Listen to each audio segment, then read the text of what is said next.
National service scheme arrange ಮಾಡಿದ Himachal Pradesh ನಾರ್ಕಂಡದಲ್ಲಿರುವ adventure ಕ್ಯಾಂಪ್ಗೆ ನಮ್ಮ university Nitte ಯೂನಿವರ್ಸಿಟಿಯಿಂದ 10 ಜನ ಸ್ಟೂಡೆಂಟ್ಸು, 5 ಹುಡುಗರು 5 ಹುಡುಗಿಯರು ಮತ್ತು ಒಂದು ಸ್ಟಾಫಲ್ಲಿ ನಮ್ಮ ಡಾಕ್ಟರ್ ಸತೀಶ್ ರಾವ್ ಅವರು ಸೈಕ್ಯಾಟ್ರಿ ಪ್ರೊಫೆಸರ್ ಆ್ಯಂಡ್ HOD ಅವರು ಅವರನ್ನು ಅಕಂಪನಿ ಮಾಡಿದರು. ಅವರು 21 ಸೆಪ್ಟೆಂಬರ್ ಇಲ್ಲಿಂದ ಹೊರಟು, ರಾತ್ರಿ ಹೊರಟು ಬೆಳಿಗ್ಗೆ 19th ಇಲ್ಲಿಂದ ಮಂಗಳೂರಿಂದ ರೈಲ್ವೆ ಸ್ಟೇಷನಿಂದ ಹೊರಟು ನಿನ್ನೆ ಬೆಳಗ್ಗೆ 5 ಗಂಟೆಗೆ ಬಂದು ತಲುಪಿದವರು. 1.5-2 ದಿವಸ ಟ್ರಾವೆಲಿಂಗಲ್ಲಿತ್ತು, ಹೋಗಲಿಕ್ಕೆ 2 ದಿವಸ ಬರಲಿಕ್ಕೆ ಇತ್ತು. ಮಕ್ಕಳು ಬೇರೆ ಬೇರೆ ಕಾಲೇಜ್, ನಮ್ಮ ನಿಟೆ ಯೂನಿವರ್ಸಿಟಿಯ 8 ಕಾನ್ಸ್ಟಿಟ್ಯೂಯೆಂಟ್ ಕಾಲೇಜಸ್ಸಿಂದ ಸಿಲೆಕ್ಟ್ ಆಗಿ ಅಲ್ಲಿಗೆ ಹೋಗಿದ್ದಾರೆ. ಇದು ಒಂದು NSS ಪ್ರೋಗ್ರಾಮ್ ಆದರೂ ಕೂಡ ನಿಟೆ ಯೂನಿವರ್ಸಿಟಿಯವರು ನಮಗೆ ಇದರಲ್ಲಿರೋ ಫೈನಾನ್ಷಿಯಲ್ ಇದನ್ನು ತುಂಬ ಸಪೋರ್ಟ್ ಮಾಡಿ, ನಮ್ಮ ವೈಸ್ ಚಾನ್ಸಲರ್ ಸತೀಶ್ ಕುಮಾರ್ ಭಂಡಾರಿ ಅವರು ಕೂಡ ತುಂಬ ಎನ್ಕರೇಜ್ ಮಾಡಿ ಮಕ್ಕಳನ್ನು ಮತ್ತು ಸರನ್ನು ಕಳಿಸಿದ್ದಾರೆ. ನಾನು NSS programme coordinator, Nitte university NSS programme coordinator. So ನಾವು ಅರೇಂಜ್ ಮಾಡಿದ್ದು ಸರ್ ಅವರನ್ನು ಮಕ್ಕಳನ್ನೆಲ್ಲ ಕರ್ಕೊಂಡು ಹೋಗಿರೋದು. ನಮಸ್ಕಾರ. NSS ಅಡ್ವೆಂಚರ್ ಟ್ರೈನಿಂಗ್ ಕ್ಯಾಂಪ್ಗೆ ನಮ್ಮ ನಿಟ್ಟೆ ಯೂನಿವರ್ಸಿಟಿಯಿಂದ 10 ಜನ NSS ವಾಲಂಟಿಯರ್ಸ್ ಮತ್ತು ಒಬ್ಬರು ಪ್ರಾಜೆಕ್ಟ್ ಕೋಆರ್ಡಿನೇಟರ್ ಹೋಗಿದ್ದೆವು. ನಮ್ಮ ಕ್ಯಾಂಪ್ ನಡೆದದ್ದು Atal Bihari Vajpayee institute of mountaineering and allied sports ಇದರ ವತಿಯಿಂದ. ಅಲ್ಲಿ ಕ್ಯಾಂಪ್ ಶುರುವಾದದ್ದು 21 ತಾರೀಕು ಸೆಪ್ಟೆಂಬರ್ ಮತ್ತು ಮುಗಿದದ್ದು ಅಕ್ಟೋಬರ್ 1 ತಾರೀಕಿಗೆ. ಸುಮಾರು 5 ಟೀಮ್ಗಳಲ್ಲಿ ಬಂದಿದ್ದವು. ಒಂದೊಂದು ಟೀಮ್ನಲ್ಲಿ 10 ಜನ ವಾಲಂಟಿಯರ್ಸ್ ಮತ್ತು ಒಬ್ಬರು ಕೋಆರ್ಡಿನೇಟರ್ ಆಗಿ. ಅಲ್ಲಿ ಬೇರೆ ಬೇರೆ ಚಟುವಟಿಕೆಗಳು ಇದ್ದವು. ಉದಾಹರಣೆಗೆ ಪರ್ವತಾರೋಹಣ ಮಾಡುವುದು ಹೇಗೆ ಅಂತೇಳಿ, ಮೌಂಟೇನ್ ಕ್ಲೈಂಬಿಂಗ್, ಅದು ಹತ್ತುವುದು ಹೇಗೆ, ಇಳಿಯುವುದು ಹೇಗೆ.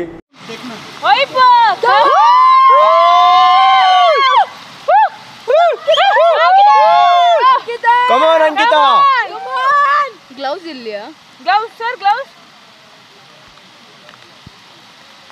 Come on, Ankita.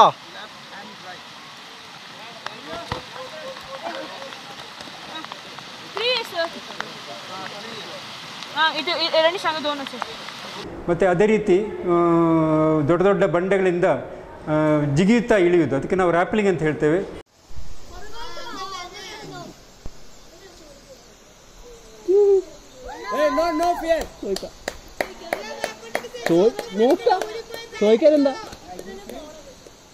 Last രണ്ടാളല്ലേ?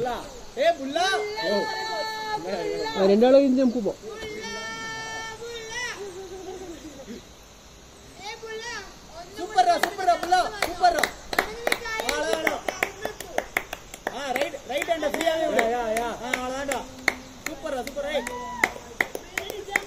Leg wide ഇട്ടിട്ട് കുറച്ച് പുഷ് ചെയ്തോ, ജമ്പ് ചെയ്തോ.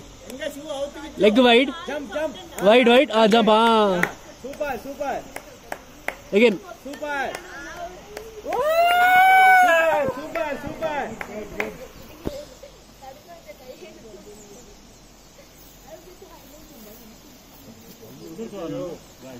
If possible. Right hand back. Very good. Very good. Straight jump. Yes, together. Feet together jump. Yeah. At the same time. Yeah. That's it. That's it. Come on, It's okay. Don't worry. Yes. Don't worry. It's okay, yes. Nice. Very good. Done. Very good. Very nice. Yes. Super. Very good. Super. Chichi, kayan okay? No. Very good. Yes.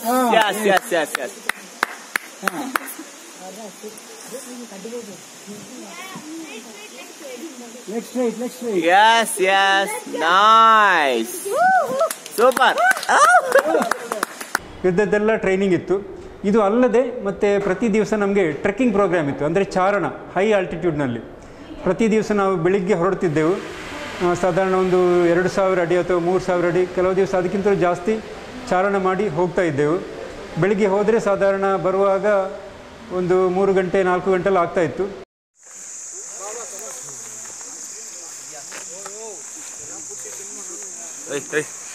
who's on? Thank you. We will come this way.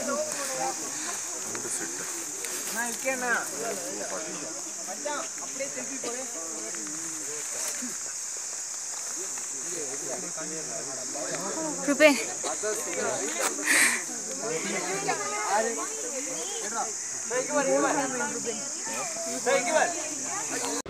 ಅಲ್ಲಿ ಒಂದು 4 ಜನ instructors ಇದ್ದರು. ನಮಗೆಲ್ಲ ಚೆನ್ನಾಗಿ ತರಬೇತಿ ಕೊಟ್ಟರು. ತುಂಬ dedicated ಆಗಿದ್ದರು ಅವರು. ಬೆಳಗ್ಗೆಯಿಂದಲೇ ಸಂಜೆವರೆಗೂ ಕೂಡ ನಮಗೆ ಎಲ್ಲ ಟ್ರೈನಿಂಗ್ ಕೊಡ್ತಾಯಿದ್ರು. ಅದು ಬರೀ ಪ್ರಾತ್ಯಕ್ಷಿಕೆ ಮಾತ್ರ ಅಲ್ಲ, ಅದರೊಟ್ಟಿಗೆ ಅದರ ಥಿಯರಿ ಪಾರ್ಟ್ ಕೂಡ ಎಲ್ಲ ಹೇಳಿಕೊಡ್ತಾಯಿದ್ರು. ಉದಾಹರಣೆಗೆ ಟೈಯಿಂಗ್ ದ ನಾಟ್ಸ್ ಅಂತ ಹೇಳ್ತೇವೆ ನಾವು. ಅಂದರೆ ಬೇರೆ ಬೇರೆ ಕಟ್ಟು ಹಾಕೋದನ್ನು ಅಥವಾ ಗಂಟು ಹಾಕೋದನ್ನು ಹೇಳಿಕೊಡೋದು ಹಗ್ಗದಲ್ಲಿ. ಅಂದರೆ ಇದೆಲ್ಲ ನಾವು ಚಾರಣಕ್ಕೆ ಹೋಗುವಾಗ ಮತ್ತು ಮೌಂಟೇನಿಂಗ್ ಮಾಡುವಾಗ ಇದರದೆಲ್ಲ ತುಂಬ ಅವಶ್ಯಕತೆ ಇರ್ತದೆ. ಮಾತ್ರವಲ್ಲದೆ ಈಗ ಡಿಸಾಸ್ಟರ್ ಮ್ಯಾನೇಜ್ಮೆಂಟ್ನಲ್ಲಿ ಅದರಲ್ಲಿ ನಾವು ಎಮರ್ಜೆನ್ಸಿ ರೆಸ್ಕ್ಯೂ ಆಪರೇಷನ್ಸ್ ಅಂತ ಹೇಳ್ತೇವೆ.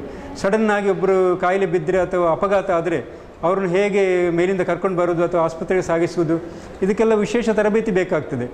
ಇದರಲ್ಲಿ ಕೂಡ ನಮಗೆ ಅದರ ಥಿಯರಿಟಿಕಲ್ ಪಾರ್ಟ್ ಮತ್ತು ಪ್ರಾತ್ಯಕ್ಷಿಕೆ ಅಂದರೆ ಪ್ರಾಕ್ಟಿಕಲ್ಸ್ ಕೂಡ ಎಲ್ಲ ಚೆನ್ನಾಗಿ ಹೇಳಿಕೊಟ್ಟಿದ್ದಾರೆ. ತುಂಬ ಡಿಸಿಪ್ಲಿನ್ಡ್ ಆಗಿತ್ತು. 10 ದಿವಸಗಳ ಕಾಲ ನಮಗೆ ಪೂರ್ತಿ ತರಬೇತಿ ಕೊಟ್ಟಿದ್ದರು ಅವರು. ಅದರಿಂದ ನಮಗೆ ತುಂಬ ವಿಷಯಗಳನ್ನೆಲ್ಲ ಕಲೀಲಿಕ್ಕೆ ಆಯಿತು. ಅಂದರೆ ಯಾವ ರೀತಿ ನಮಗೆ ಮನಸ್ಸಿನ ಸ್ವಲ್ಪ ಧೈರ್ಯವನ್ನು ಹೆಚ್ಚಿಸುವುದು, ಅಥವಾ ಏನಾದರೂ ಈಗ ಉದಾಹರಣೆಗೆ ಹೈ ಆಲ್ಟಿಟ್ಯೂಡ್ಗೆ ಹೋದರೆ ಅದನ್ನು ಹೇಗೆ ಫೇಸ್ ಅಂದರೆ ಸಡನ್ನಾಗಿ ನಮಗೆ ಅತ್ಯಂತ ಎತ್ತರಕ್ಕೆ ಪರ್ವತಕ್ಕೆಲ್ಲ ಹತ್ತಲಿಕ್ಕೆ ಆಗೋದಿಲ್ಲ. ಅದಕ್ಕೆ ಟ್ರೈನಿಂಗ್ ಬೇಕಾಗ್ತದೆ. ಮಾತ್ರ ಅದು ಅಕ್ಲಿಮಟೈಸೇಷನ್ ಅಂದರೆ ಅದಕ್ಕೆ ಹೊಂದಿಕೊಳ್ಬೇಕಾಗ್ತದೆ ನಾವು. ಅದೆಲ್ಲ ಹೊಂದಿಕೊಳ್ಳೋದು ಹೇಗೆ, ಯಾವ ರೀತಿಯಲ್ಲಿ ಹೋಗಬೇಕು, ಯಾವ ರೀತಿ ಹೊಂದಿಕೊಳ್ಬೇಕು. ಅಲ್ಲಿಯ ಜೀವನ ಪರಿಸ್ಥಿತಿಯೇ ಸ್ವಲ್ಪ ವ್ಯತ್ಯಾಸ ಇರ್ತದೆ. ಅಲ್ಲಿ ಆಹಾರ ಪದ್ಧತಿ ಆಗಿರ್ಬೋದು, ಮಾತ್ರ ಅಲ್ಲಿ ವಾಯುಭಾರ ಕಡಿಮೆ ಇರ್ತದೆ, ಆಮ್ಲಜನಕದ ಪ್ರಮಾಣ ಕೂಡ ಅದರಲ್ಲಿ ಕಡಿಮೆ ಇರ್ತದೆ. ಅದಕ್ಕೆ ನಮ್ಮ ದೇಹ ಉಗ್ಗಿಕೊಳ್ಬೇಕು, ಇಲ್ಲದಿದ್ದರೆ ನಮಗೆ ಹೋಗಲಿಕ್ಕೆ ಕಷ್ಟ ಆಗ್ತದೆ. ಈ ಎಲ್ಲ ವಿಷಯಗಳಲ್ಲಿ ನಮಗೆ ತರಬೇತಿಯಲ್ಲಿ ಚೆನ್ನಾಗಿ ಸಿಕ್ಕಿತ್ತು. ಅದರಿಂದಾಗಿ ನಮಗೆ ಇಂಥ ಕಡೆಗಳಿಗೆ ಹೋಗೋದಕ್ಕೆಲ್ಲ ತುಂಬ ಮನಸ್ಸಿಗೆ ಧೈರ್ಯ ಬಂದಿದೆ ಎಲ್ಲರಿಗೂ ಕೂಡ, ನಮ್ಮ ವಾಲಂಟಿಯರ್ಸ್ನಿಗೆ. ಮಾತ್ರವಲ್ಲ, ಅದರಲ್ಲಿ ನಮಗೆ ಬೇರೆಯವರಿಗೆ ಕೂಡ ತರಬೇತಿ ಕೊಡುವ ಹಾಗೆ ನಮಗೆ ಎಲ್ಲ ಹೇಳಿಕೊಟ್ಟಿದ್ದಾರೆ. ಅಂದರೆ ನಾವು ಮಾತ್ರ ಇದು ಕಲಿತರೆ ಸಾಕಾಗೋದಿಲ್ಲ, ನಾವು ಅಲ್ಲಿ ಕಲಿತದ್ದನ್ನು ಬೇರೆಯವರಿಗೆ ಕೂಡ ನಾವು ಅವರಿಗೆ ಉತ್ತೇಜನ ಕೊಡುವ ಹಾಗೆ ಆಗಬೇಕು, ಅವರಿಗೆ ಸ್ವಲ್ಪ ತರಬೇತಿ ಕೊಡುವ ಹಾಗೆ ಆಗಬೇಕು. ಎಲ್ಲ ವಿವರವಾಗಿ ಹೇಳಿಕೊಟ್ಟಿದ್ದಾರೆ. ಮಾತ್ರವಲ್ಲ, ಇದಕ್ಕೆ ಉದಾಹರಣೆಗೆ ಟೆಂಟ್ ಪಿಚ್ ಮಾಡೋದು ಹೇಗೆ, ಹೈ ಆಲ್ಟಿಟ್ಯೂಡ್ ಹೋಗುವಾಗ ಅಲ್ಲಿ ಮನೆಗಳೆಲ್ಲ ಇರುವುದಿಲ್ಲ, ನಮ್ಮ ಸ್ವಂತ ಡೇರೆಗಳನ್ನು ಕೊಂಡು ಹೋಗಬೇಕಾಗ್ತದೆ. ಅಲ್ಲಿ ಡೇರೆಗಳನ್ನು ಹಾಕೋದು ಹೇಗೆ, ಅದನ್ನು ತೆಗೆಯೋದು ಹೇಗೆ, ಅದರಲ್ಲಿ ಉಳ್ಕೊಳ್ಳೋದು ಹೇಗೆ, ಯಾವುದೆಲ್ಲ ಮುಂಜಾಗ್ರತಾ ಕಾರ್ಯಕ್ರಮವನ್ನು ನಾವು ಅನುಸರಿಸಬೇಕು, ಇದೆಲ್ಲ ನಮಗೆ ವಿವರವಾಗಿ ನಮಗೆ ಕಲಿಸಿಕೊಟ್ಟಿದ್ದಾರೆ. ನಮಗೆಲ್ಲ ತುಂಬ ಪ್ರಯೋಜನ ಆಯಿತು ಇದರಿಂದ. ನಾವು ಇಲ್ಲಿ ಹಿಂತಿರುಗಿ ಬಂದ ಮೇಲೆ ಇನ್ನೂ ಕೂಡ ಮುಂದೆ ಬ್ಯಾಚಸ್ ಹೋಗ್ತಾ ಇರ್ತದೆ. ಅವರಿಗೆ ಕೂಡ ನಮಗೆ ಇದರ ವಿಷಯದಲ್ಲ ಹೇಳಿಕೊಡಲಿಕ್ಕೆ, ಅವರಿಗೆ ಸ್ವಲ್ಪ ಉತ್ತೇಜನ ಕೊಡಲಿಕ್ಕೆ ಇದು ತುಂಬ ಪರಿಣಾಮಕಾರಿಯಾಗಿತ್ತಂತೆ ನನಗೆ ಕಾಣ್ತದೆ. ಈಗ ಪರ್ವತಾರೋಹಣ ಮಾಡುವಾಗ ಅಲ್ಲಿ ತುಂಬ ತೊಂದರೆಗಳೆಲ್ಲ ಕೆಲವು ಸಲ ಬರ್ತದೆ. ಉದಾಹರಣೆಗೆ ಕೆಲವು ಸಲ ತುಂಬ ಜೋರು ಮಳೆ ಬರ್ತಾ ಇರ್ತದೆ, ಅಥವಾ ಆಲಿಕಲ್ಲು ಮಳೆ ಬರ್ಬೋದು, ಸ್ನೋಫಾಲ್ ಆಗ್ಬೋದು. ಹೀಗೆಲ್ಲ ಇರುವಾಗ ಕೆಲವು ಸಲ ತುಂಬ ಜಾರುವ ಎಲ್ಲ ಸನ್ನಿವೇಶಗಳಿರ್ತದೆ. ಖಂಡಿತ ಎಷ್ಟು ಒಳ್ಳೆಯ ಎಕ್ಸ್ಪೀರಿಯನ್ಸ್ಡ್ ಟ್ರೆಕರ್ಸ್ ಕೂಡ ಜಾರುವುದು, ಅಪಘಾತ ಸಂಭವಿಸೋದೆಲ್ಲ ತುಂಬ ಸಾಮಾನ್ಯ. ನಮ್ಮ 50 ಜನರ ಟೀಮ್ನಲ್ಲಿ ಕೂಡ ಕೆಲವರಿಗೆಲ್ಲ ಸ್ವಲ್ಪ ಜಾರುವುದು, ಬಿದ್ದದ್ದು, ಸ್ವಲ್ಪ ಸ್ಪ್ರೈನ್ ಆದದ್ದು ಇದೆಲ್ಲ ನಡೆದಿದೆ. ಅದನ್ನು ನಾವು ಮ್ಯಾನೇಜ್ ಮಾಡ್ತೇವೆ. ಯಾಕಂದರೆ ಇದನ್ನು ಮ್ಯಾನೇಜ್ ಮಾಡೋದಕ್ಕೆ ಕೂಡ ನಮಗೆ ಕಲಿಸಿಕೊಡ್ತಾರೆ. ಯಾವ ರೀತಿ ನಾವು ಫಸ್ಟ್ ಏಡ್ ಕೊಡೋದು, ಯಾವ ರೀತಿ ಅವರಿಗೆ ಸಹಾಯ ಮಾಡ್ಬೋದು, ಇದನ್ನೆಲ್ಲ ಅವರು ಕಲಿಸಿಕೊಟ್ಟಿದ್ರು. ಅದರಿಂದ ಅದು ನಮಗೆ ಬೇರೆ ಡಾಕ್ಟರ್ ಹತ್ರ ಹೋಗದೆ ನಮ್ಮಷ್ಟಕ್ಕೆ ನಮಗೆ ಮ್ಯಾನೇಜ್ ಮಾಡಲಿಕ್ಕೆ ಸಾಧ್ಯ ಆಯಿತು. ಸಾಧಾರಣ ಒಂದು 90 ಕಿಲೋಮೀಟ್ರ್ಗಿಂತ ಜಾಸ್ತಿ ಚಾರಣ ಮಾಡಿದ್ದೇವೆ. ಅದೊಂದು ಒಳ್ಳೆ ರೆಕಾರ್ಡ್ ಅಂತ ಹೇಳ್ಬೋದು. ಮತ್ತು ಅಲ್ಲಿ ಒಂದು ಹಾಟು ಪೀಕ್ ಅಂತೇಳಿ ಉಂಟು. ಅದು 11,152 ಅಡಿ ಎತ್ತರದ್ದು. ಅದು ಒಂದೇ ದಿವಸದಲ್ಲಿ ನಾವು ಚಾರಣ ಮಾಡಿದ್ದೇವೆ. ಸಾಧಾರಣ ಅದು ತುಂಬ ಕಷ್ಟದ ಚಾರಣ ಅದು, ಆದರೆ ನಮ್ಮಲ್ಲಿ ಎಲ್ಲರೂ ಚೆನ್ನಾಗಿ ಅದನ್ನು ಮಾಡಿದ್ದಾರೆ. ಅದು ಮಾತ್ರವಲ್ಲ, ಅಲ್ಲಿ ಕ್ಯಾಂಪ್ನ ಡೈರೆಕ್ಟರ್ ಅವರು ಕೂಡ ಹೇಳಿದರು, ನಮ್ಮ ಗ್ರೂಪ್ ಎಲ್ಲ ಒಳ್ಳೆ ಪರ್ಫಾರ್ಮೆನ್ಸ್ ತುಂಬ ಚೆನ್ನಾಗಿತ್ತು ಅಂತೇಳಿ. ಪ್ರತಿ ವರ್ಷ ಇರ್ತದೆ. ಇದು ಸಾಧಾರಣ NSS ಡೈರೆಕ್ಟರೇಟ್ ಮಾಡುವಂಥದ್ದು. ಇದು ಇತ್ತೀಚೆಗೆ ಶುರುವಾದದ್ದಷ್ಟೇ. ಅದು ಸಾಧಾರಣ ಅವರ ಪ್ಲಾನ್ತಲ್ಲಿ ಪ್ರತಿ ವರ್ಷ. ಇದು ಅಲ್ಲದೆ ಇನ್ನು ಬೇರೆ ಚಟುವಟಿಕೆ ಕೂಡ ಉಂಟು ಅವರಿಗೆ. ಉದಾಹರಣೆಗೆ ಸ್ಕೀಯಿಂಗ್ ಟ್ರೈನಿಂಗ್ ಕೂಡ ಅವರು ಮಾಡ್ತಾರೆ. ಅದಕ್ಕೆ ಕೂಡ NSSನಲ್ಲಿ ಅವಕಾಶ ಉಂಟು. ಅದು ಮಾತ್ರ ಆಗುವುದು ಡಿಸೆಂಬರ್ನಿಂದ ಮಾರ್ಚ್ ತಿಂಗಳ ತನಕ. ಅದಕ್ಕೆ ಕೂಡ ಈಗ ಅಂದರೆ ಇದೆಲ್ಲ ಇತ್ತೀಚೆಗೆ ಆದ ಬದಲಾವಣೆಗಳು. ಹಿಂದೆಲ್ಲ ಇದೆಲ್ಲ ಇರಲಿಲ್ಲ. ಅದಕ್ಕೆ ನಾವು ಇನ್ನು ಮುಂದೆ ಅದು ಕೂಡ ಬರ್ಬೋದು. ಅಂದರೆ ಸ್ಕೀಯಿಂಗ್ ಟ್ರೈನಿಂಗ್ ಮತ್ತು ಅಡ್ವಾನ್ಸ್ಡ್ ಮೌಂಟೇನಿಂಗ್ ಟ್ರೈನಿಂಗ್ ಇದೆಲ್ಲ ಕೋರ್ಸಸ್ ಉಂಟಲ್ಲಿ. ಇದು ನಮಗೆ ಒಂದು ಸ್ಟೆಪ್ಪಿಂಗ್ ಸ್ಟೋನ್ ಅಂತ ಹೇಳ್ಬೋದು, ನಮಗೆ ಮೊದಲ ಮೆಟ್ಟಲು. ಇನ್ನು ಕೂಡ ಮೇಲೆ ಮೇಲೆ ಹೋಗಲಿಕ್ಕೆ ಅವಕಾಶ ಉಂಟು. ನಾವು ನಿಟ್ಟಿ ಯೂನಿವರ್ಸಿಟಿಯಿಂದ Atal Bihari Vajpayee institute of mountaineering ಮತ್ತು ಅಲೈಡ್ ಸ್ಪೋರ್ಟ್ಸ್ ಇವರ ವತಿಯಿಂದ ಸ್ಪಾನ್ಸರ್ ಮಾಡಿದಂತಹ ಅಡ್ವೆಂಚರ್ ಕ್ಯಾಂಪ್, ಇದರಲ್ಲಿ ನಾವು ನಿಟ್ಟಿ ಯೂನಿವರ್ಸಿಟಿಯಿಂದ 10 ವಿದ್ಯಾರ್ಥಿಗಳು ಭಾಗವಹಿಸಿದ್ದೆವು. ಅದರಲ್ಲಿ ನಾವು ನಿಟ್ಟಿ ಯೂನಿವರ್ಸಿಟಿಯಿಂದ ಬೇರೆ ಬೇರೆ ಇನ್ಸ್ಟಿಟ್ಯೂಷನಿಂದ 10 ವಿದ್ಯಾರ್ಥಿಗಳು ಭಾಗವಹಿಸಿದ್ದೆವು. ಇದರಲ್ಲಿ ವಿದ್ಯಾರ್ಥಿಗಳ ಎಕ್ಸ್ಪೀರಿಯನ್ಸ್ ಹೇಳಬೇಕಾದ್ರೆ ನಮಗೆಲ್ಲರಿಗೂ ಇಂತಹ ಅಡ್ವೆಂಚರ್ ಕ್ಯಾಂಪ್ ಹೊಸತ್ತು.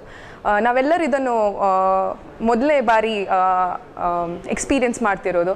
ಸೊ ಅಲ್ಲಿ ಫಸ್ಟ್ ಹೋಗಬೇಕಾದ್ರೆ ನಮಗೆ ಏನು ಗೊತ್ತಿರಲಿಲ್ಲ, ಅಂದರೆ ಹೇಗೆ ಮಾಡೋದು ಹೇಗೆ ಮಾಡೋದು ಅಂತ. ಸೊ ಅಲ್ಲಿ ಇನ್ಸ್ಟ್ರಕ್ಟರ್ಸ್ ಇದ್ದರು 4 ಜನ, ಪ್ಲಸ್ ನಮ್ಮ PO ಸ್ಟಾಫ್ಸ್ ಇದ್ದರು. ಸೊ ಅವರು ಟ್ರೈನಿಂಗ್ ಮೂಲಕ ನಮಗೆಲ್ಲ ಹೇಳಿಕೊಟ್ರು. ನಾವು ಕಲಿತ ತುಂಬ ದೊಡ್ಡ ವಿಷಯ ಅಂತ ಹೇಳಿದರೆ ಅಲ್ಲಿ ಆ ಪರಿಸರದಲ್ಲಿ ನೀರಿನ ಸಮಸ್ಯೆ ತುಂಬ ಇದೆ. ಸೊ ನಾವು ಇಲ್ಲಿ ಹೇಗೆ ನಮಗೆ ನೀರಿನ ಕೊರತೆ ಇಲ್ವೋ ನಾವು ತುಂಬ ಅದನ್ನು ಹೆಚ್ಚಾಗಿ ಬಳಸ್ತೀವಿ, ಕೆಲವೊಂದು ಸರಿ ಅದನ್ನು ಮಿಸ್ಯೂಸ್ ಮಾಡ್ಕೊಳ್ತೇವೆ. ಬಟ್ ಅಲ್ಲಿ ಹೋಗಿ ನಮಗೆ ನೀರಿನ ಒಂದು ಕೊರತೆ ಏನಿದೆ ಅದರ ಪರಿಣಾಮ ಏನು ಅಂತ ಗೊತ್ತಾಯಿತು. ಸೆಕೆಂಡ್, ನಾವು ಅಲ್ಲಿ ನಮ್ಮ ಕರ್ನಾಟಕ ಅಲ್ಲದೆ ತಮಿಳುನಾಡು ಮತ್ತು ಕೇರಳ ಇದು ಡೈರೆಕ್ಟರೇಟ್ನವರ ಮಕ್ಕಳು ಕೂಡ ಇದ್ದರು. ಸೊ ಅವರೊಟ್ಟಿಗೆ ಬೆರೆತು ಅವರೊಟ್ಟಿಗೆ ಹೇಗೆ ಮಾತಾಡಬೇಕು ಅಂದರೆ ಒಂಥರ ಒಂದು ಇಂಟಿಗ್ರೇಷನ್ ಥರ ಆಯಿತು. ಎಲ್ಲರ ಜೊತೆ ಬೆರೆತು ಎಲ್ಲ ಒಂದು ದೊಡ್ಡ ಫ್ಯಾಮಿಲಿಯಾಗೇ ಆದ್ವಿ. ಟ್ರೈನಿಂಗ್ ಬಗ್ಗೆ ಹೇಳೋದಾದರೆ ಮೌಂಟೇನಿಯರಿಂಗ್ ಅಥವಾ ಪರ್ವತವನ್ನು ಏರೋದು ಹೇಗೆ, ಅದರ ಅಡ್ವಾಂಟೇಜ್ ಏನು, ಅದರ ಡಿಸ್ಅಡ್ವಾಂಟೇಜ್ ಏನು, ಪ್ಲಸ್ ಅಲ್ಲಿ ಹೋಗಿ ಯಾವ ಥರ ಆ ಒಂದು ಟ್ರೈನಿಂಗ್ ನಮ್ಮ ಸೊಸೈಟಿಗೆ ಹೇಗೆ ನಾವು ಕಾಂಟ್ರಿಬ್ಯೂಟ್ ಮಾಡ್ಬೋದು, ಅದು ಸಮಾಜಕ್ಕೆ ನಮ್ಮಿಂದ ಏನು ಒಳಿತನ್ನು ನಾವು ಮಾಡ್ಬೋದು ಅಂತ ತುಂಬ ಕಲ್ತ್ವಿ. ಸೊ ಎಲ್ಲರ ಪರವಾಗಿ ನಾನು ನಮ್ಮ ಯೂನಿವರ್ಸಿಟಿ ಹಾಗೂ ಅಟಲ್ ಬಿಹಾರಿ ವಾಜಪೇಯಿ ಇನ್ಸ್ಟಿಟ್ಯೂಟ್ ಅವರಿಗೂ ಒಂದು ದೊಡ್ಡ ಧನ್ಯವಾದಗಳನ್ನು ಹೇಳಬೇಕು ಅಂತ ಇಷ್ಟಪಡ್ತೀನಿ. ಯಾಕಂದರೆ NSS ಇಲ್ಲದಿದ್ದರೆ ನಾವೆಲ್ಲರೂ ಹೋಗ್ಲಿಕ್ಕೆ ಸಾಧ್ಯ ಇರಲಿಲ್ಲ. ಸೊ NSS, ನಮ್ಮ ನಿಟಿ ಯೂನಿವರ್ಸಿಟಿ ಮತ್ತು ಅಟಲ್ ಬಿಹಾರಿ ವಾಜಪೇಯಿ ಫೌಂಡೇಶನ್ ಇವರೆಲ್ಲರಿಗೂ ನಮ್ಮ ದೊಡ್ಡ ನಮಸ್ಕಾರಗಳು. Thank you.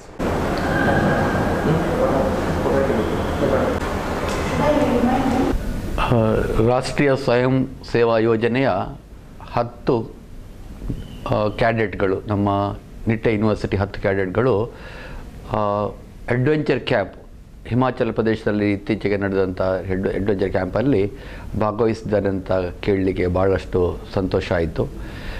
NSS ನಿಟ್ಟೆ ಘಟಕ ಕಳೆದ ಕೆಲವು ವರ್ಷಗಳಿಂದ ಭಾಳಷ್ಟು ಮುತುವರ್ಜಿಯಿಂದ ಕೆಲಸ ಮಾಡ್ತಾ ಇದೆ. ಈ ರೀತಿಯಾಗಿ ವಿದ್ಯಾರ್ಥಿಗಳನ್ನು ಇಂಥ ಕ್ಯಾಂಪ್ಗಳಲ್ಲಿ ತೊಡಗಿಸಿಕೊಳ್ಳುವುದರಿಂದ ಅವರಲ್ಲಿ ನ್ಯಾಷನಲ್ ಇಂಟಿಗ್ರೇಷನ್, ಅದು ಅಲ್ಲದೆ ಅವರಲ್ಲಿ ನಮ್ಮ ಸಾಮರ್ಥ್ಯವನ್ನು ಬೆಳೆಸುವಂಥ, ಅಂದರೆ ದೈಹಿಕ ಮತ್ತು ಮಾನಸಿಕವಾದಂಥ ಸಾಮರ್ಥ್ಯವನ್ನು ಬೆಳೆಸುವುದರಲ್ಲಿ ಇಂಥ ಕಾರ್ಯಕ್ರಮಗಳು ತುಂಬ ಒಳ್ಳೆಯ ಪಾತ್ರವನ್ನು ವಹಿಸ್ತಾ ಇದೆ. ಇದರಲ್ಲಿ ಹೆಚ್ಚು ವಿದ್ಯಾರ್ಥಿಗಳನ್ನು ಭಾಗವಹಿಸುವ ರೀತಿಯಲ್ಲಿ ನಾವು ಯೂನಿವರ್ಸಿಟಿಯ ವತಿಯಿಂದ ಉತ್ತೇಜನ ಕೊಡ್ತಾ ಇದ್ದೇವೆ. ಇತ್ತೀಚೆಗೆ ಹೋಗಿ ಬಂದ ವಿದ್ಯಾರ್ಥಿಗಳು ಈಗಾಗಲೇ ತಮ್ಮ ಅಲ್ಲಿಯ ಎಕ್ಸ್ಪೀರಿಯನ್ಸನ್ನು ನಮ್ಮೊಂದಿಗೆ ಹಂಚಿಕೊಂಡು ಅದರ ಬಗ್ಗೆ ಭಾಳ ಉತ್ತಮ ರೀತಿಯಲ್ಲಿ ಒಂದು ಫೀಡ್ಬ್ಯಾಕನ್ನು ಕೊಟ್ಟಿದ್ದಾರೆ. ಇನ್ನು ಮುಂದಕ್ಕೆ ಕೂಡ ಇಂಥ ಕಾರ್ಯಕ್ರಮಗಳಲ್ಲಿ ನಿಟ್ಟೆ ಯೂನಿವರ್ಸಿಟಿ ಭಾಗವಹಿಸಲಿಕ್ಕೆ ತಮ್ಮ ಎಲ್ಲ ಸಹಕಾರವನ್ನು ಕೊಡಲಿಕ್ಕೆ ತಯಾರಿದೆ ಅಂತ ಹೇಳಲಿಕ್ಕೆ ನಾನು ಈ ಸಂದರ್ಭದಲ್ಲಿ ಇಚ್ಛಿಸ್ತೇನೆ. ನಿಟ್ಟೆ NSS ಘಟಕ ಇದು ಅಲ್ಲದೆ ನಮ್ಮ ಸ್ವಚ್ಛ ಭಾರತ ಅಭಿಯಾನದಲ್ಲಿ ಇತ್ತೀಚೆಗೆ ತುಂಬ ಮುತುವರ್ಜಿಯಿಂದ ಕೆಲಸ ಮಾಡಿತ್ತು. 60ಕ್ಕೂ ಮಿಕ್ಕಿ ವಿದ್ಯಾರ್ಥಿಗಳು ಇದರಲ್ಲಿ ಭಾಗವಹಿಸಿ ತಮ್ಮ ಪ್ರಬಂಧಗಳನ್ನು ಕೂಡ ಮಂಡಿಸಿದ್ದಾರೆ ಮತ್ತು ವಿಡಿಯೋಗಳನ್ನು ತಮ್ಮ ಪ್ರೈಮ್ ಮಿನಿಸ್ಟರ್ ಅವರ ಈ ಕಾರ್ಯಕ್ರಮದಲ್ಲಿ ಭಾಗವಹಿಸಿ ಅದನ್ನು ಕೂಡ ಕಳಿಸಿ ನಮ್ಮ ದೇಶದ ಸರ್ಕಾರದ ಈ ಕಾರ್ಯಕ್ರಮದ ಒಂದು ಘಟಕಕ್ಕೆ ಕಳಿಸಿದ್ದಾರೆ. ಅದು ಅಲ್ಲದೆ ಈಗ ಉನ್ನತ ಭಾರತ ಅಭಿಯಾನ್ ಅದರಲ್ಲಿ ಕೂಡ ನಮ್ಮ NSS ಘಟಕ ಭಾಗವಹಿಸ್ತಾ ಇದೆ. ಈಗಾಗಲೇ ನಾವು 5 ಗ್ರಾಮಗಳನ್ನು ನಾವು ಇದರಲ್ಲಿ ದತ್ತು ತೆಗೆದುಕೊಂಡು NSS ಘಟಕದ ಮೂಲಕ ಉತ್ತಮ ಕೆಲಸಗಳನ್ನು ಮಾಡಲಿಕ್ಕೆ ಆರಂಭಿಸಿದ್ದೇವೆ. ಇದನ್ನು ಮುಂದಕ್ಕೆ ಕೊಂಡು ಹೋಗೋದರಲ್ಲಿ ನಮ್ಮ ಎಲ್ಲ ಸಹಕಾರವನ್ನು ಯೂನಿವರ್ಸಿಟಿ ವತಿಯಿಂದ ಕೊಡ್ತೇವೆ ಅಂತ ಹೇಳಲಿಕ್ಕೆ ಈ ಸಂದರ್ಭದಲ್ಲಿ ಇಚ್ಛಿಸ್ತೇನೆ.